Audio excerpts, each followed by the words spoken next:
Hey everybody, so I wanted to make a video for you today, but well, it is a beautiful day out here in Eastern California, but it's extremely windy and hasn't let up, and yeah, it's a little difficult to film outside when it's 40-mile-an-hour gusts.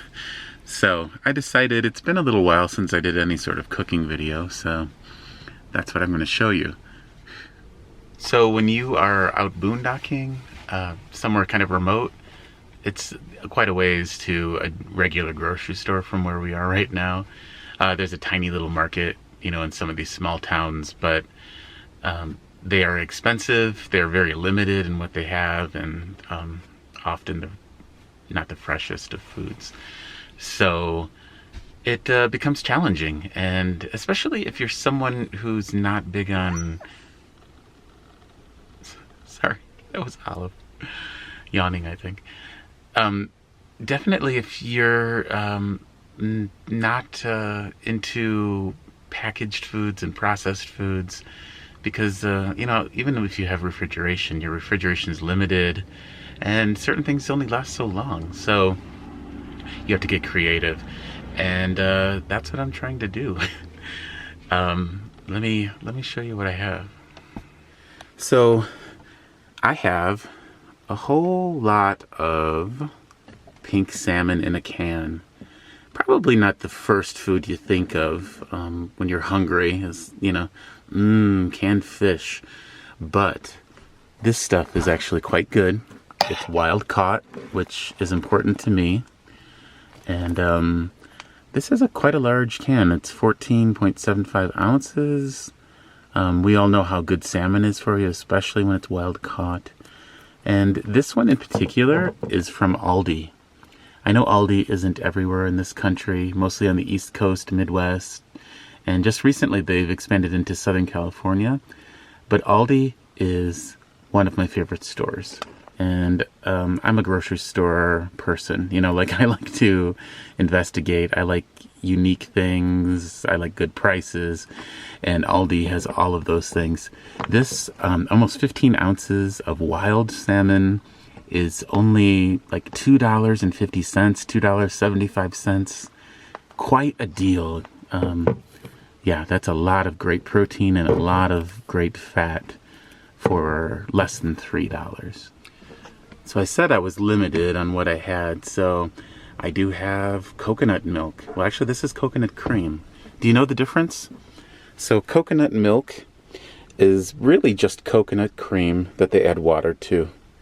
And you do pay a little bit more for this real condensed coconut cream, but it's worth it because all you do is add water, and then they consider it coconut milk. Just add as much water as you want. You could just add a whole, like, add this to your recipe, to your pan, fill it up with the whole thing with water, and it's the same as store-bought coconut milk, but you pay less money for it. So I've got that. And what's back here? This is curry. Now this is the one I normally use. It's actually a paste that comes inside here. It's a Penang curry paste. Penang curry is a Thai curry, and it's spicy, a little bit nutty, really delicious. But something easier to find. So I'm sorry. So this one you usually have to get in some kind of specialty store and an Asian store, which I always make it a point to stop at when I'm, you know, near a big city. Is go find an Asian store. But this I bought, I think, at Fred Meyer or Albertsons or something. And it's just red curry powder. It works fine. You could also add a little to it if you wanted to add a little extra garlic, a little extra like cayenne pepper to make it a little spicier, because these tend to be not real spicy, the ones. I'm not showing you the label because this is actually a reused garlic bottle. This I bought in the bulk section, and I'm pretty sure I bought it at Fred Meyer back in Oregon. So this works too. And this small glass bottle is definitely something that pretty much everyone has room for. I also have this left over from an Asian market shopping trip I did. This is fried garlic, and it's literally just that. It's chunks of garlic that they fry, and it adds extra dimension, extra flavor. If you don't have it, you could put powdered garlic or fresh garlic, definitely. And then I have a little bit of cilantro left, and this is what's left that didn't turn kind of mushy and dark. So I picked through and got the nicest looking pieces, because fresh herbs generally don't last very long. But I was lucky enough that this stayed for almost 2 weeks. Not bad. And I have a few green onions left. I'm going to use the whites and cook those up when I'm cooking the stir-fry curry, and then the greens will mostly go just on top when I'm done. Same with the cilantro. I'm going to put this inside of the curry when it's cooking, especially the stem parts.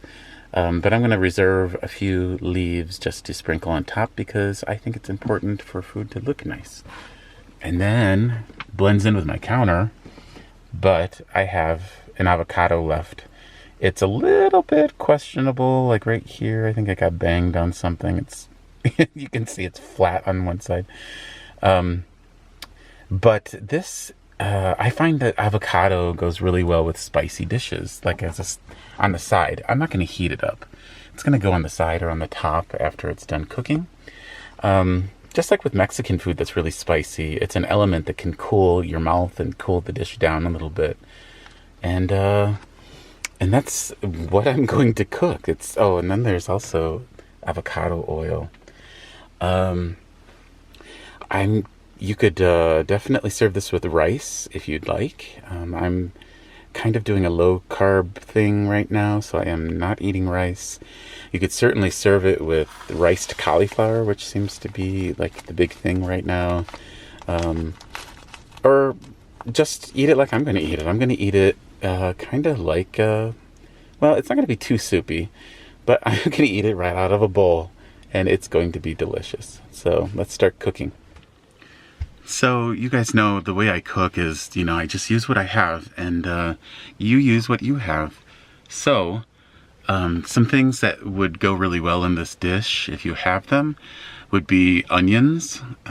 You would put them into the pan pretty early in the cooking, and or potatoes, sweet potatoes. And those would also go in the pan very early in the dish, so they would have a chance to cook through. Greens, spinach, bok choy, kale, even anything like that, and that would go in sort of in towards the middle of the cooking. And also, if you're a fan of bell peppers, jalapeno peppers for sure would go. And basically anything, to be honest with you. You could do broccoli, snap peas, snow peas. It's kind of endless. Instead of the cilantro, if you're not a cilantro fan, if you have basil around, basil goes really nicely with this kind of curry. Or Thai basil, it's even better if you have that. So get creative. There's very few things that would not go well in here. Squash, that's another one. If it's a hard squash, it would take a little while to cook. Put it in early, like the potato. Or if it's zucchini or summer squash, sort of in the middle also of the cooking, that would be really tasty too.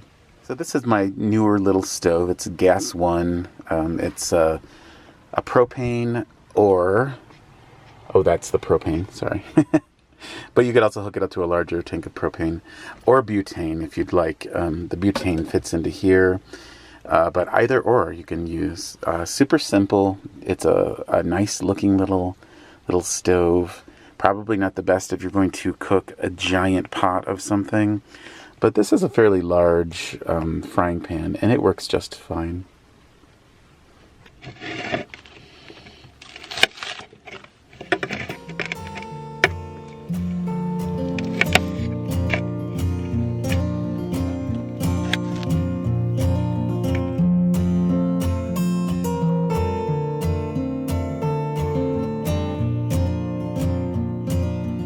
I'm going to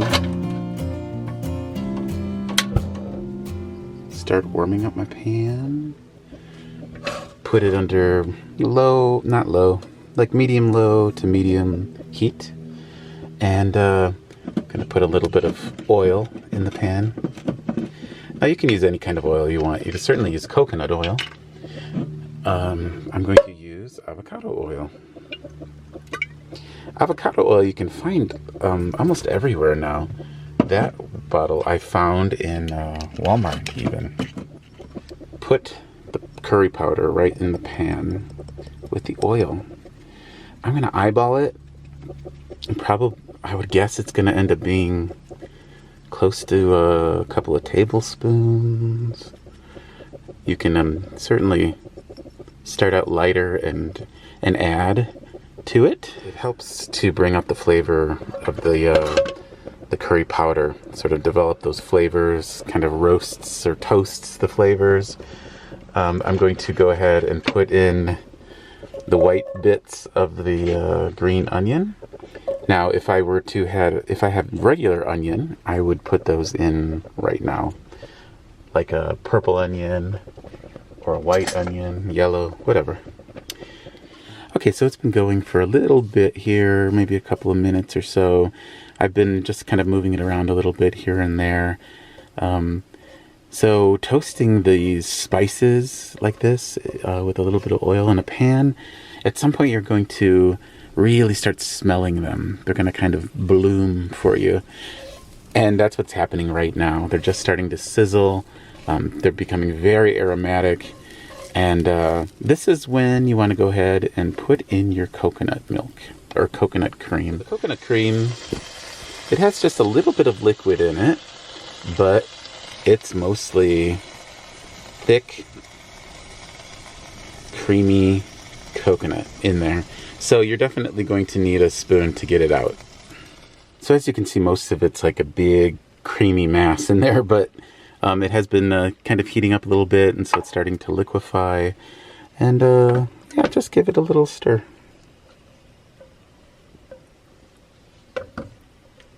Okay, now that the coconut and the spice is all kind of combined here, it's a good time to taste it.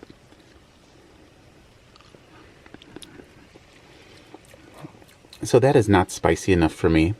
That definitely might be spicy enough for some. So I'm going to go in and put more curry in. I'm also going to put a little bit of garlic powder, like I said, as an option. So I realized I have a little bit of this dried chopped onion. So I'm going to put a little bit of that in there too.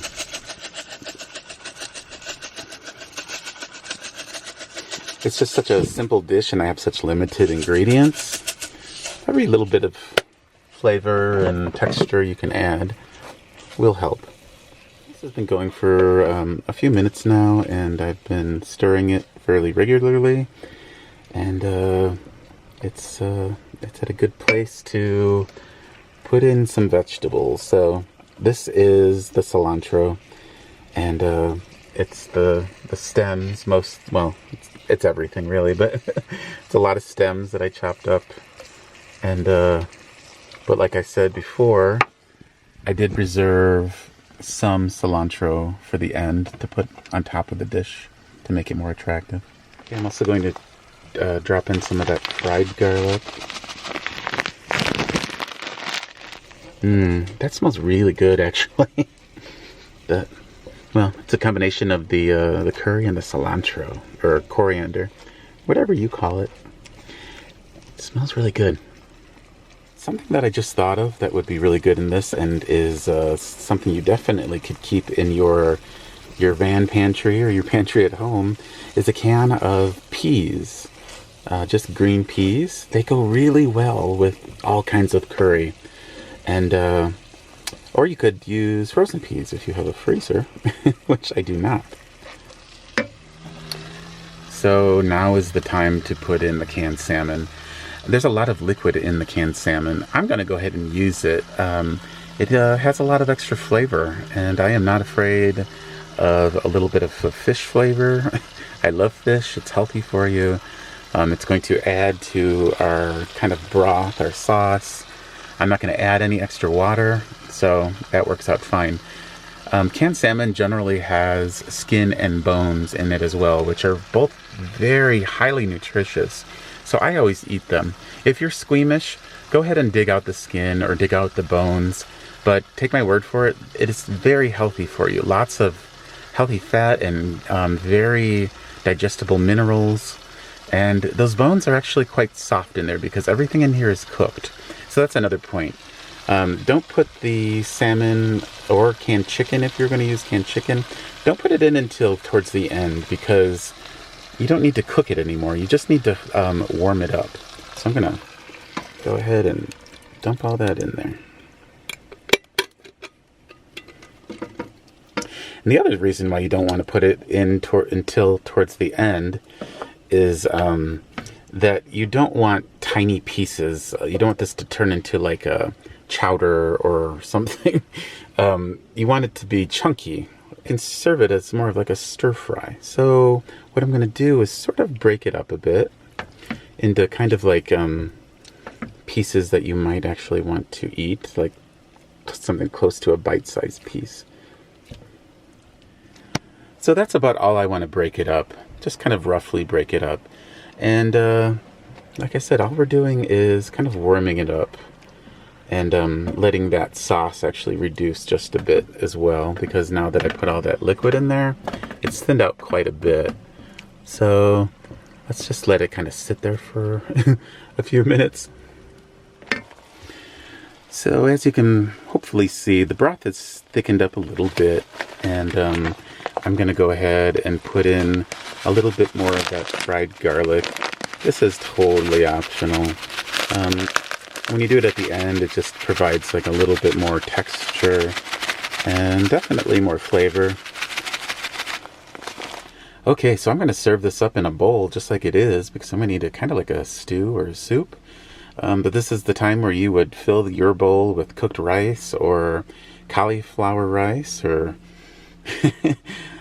noodles even, maybe? I don't know, maybe some ramen noodles? That could be an interesting twist on this dish. So here we go. It's all plated up and decorated. Some might say this is kind of an ugly dish. Maybe ugly is a strong word. It's less than pretty. So by adding some slices of avocado, a little bit of green on there, it makes it quite nice looking, I think. And this is dinner.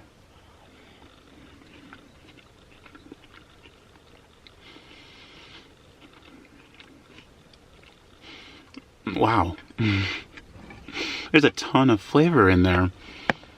It's like, you know, all my senses are tingling, and curry for me, it's amazing. It's supposed to be good for your joints and for inflammation, and it's just good for you, and it just heightens your senses. It kind of wakes your whole body up. And this was such an easy meal. There's so few ingredients. It's very simple. It's packed with flavor. Now I'm going to try it with the avocado.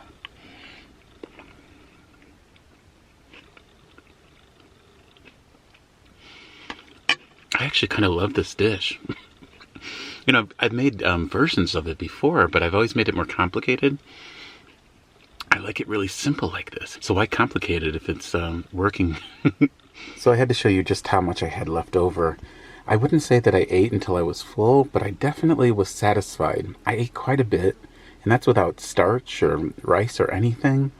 So I have to tell you, I'm a little surprised just how much I loved this. It's really, really good. I mean, for me anyways. Curry is not for everybody. And somebody thinks she wants leftovers too, but I don't think curry and dogs mix so well. And something that would liven this dish up even more, and maybe lighten it up a little bit, is something that I don't have. But a little squeeze of lime or even lemon, it would take it even to the next level. So thank you so much for watching, and if you enjoy watching me cook, I have quite a few cooking videos. It's in a playlist called Cooking Videos. And if you want to see more of these, then let me know down below in the comments. And I appreciate you all watching, and we'll see you later.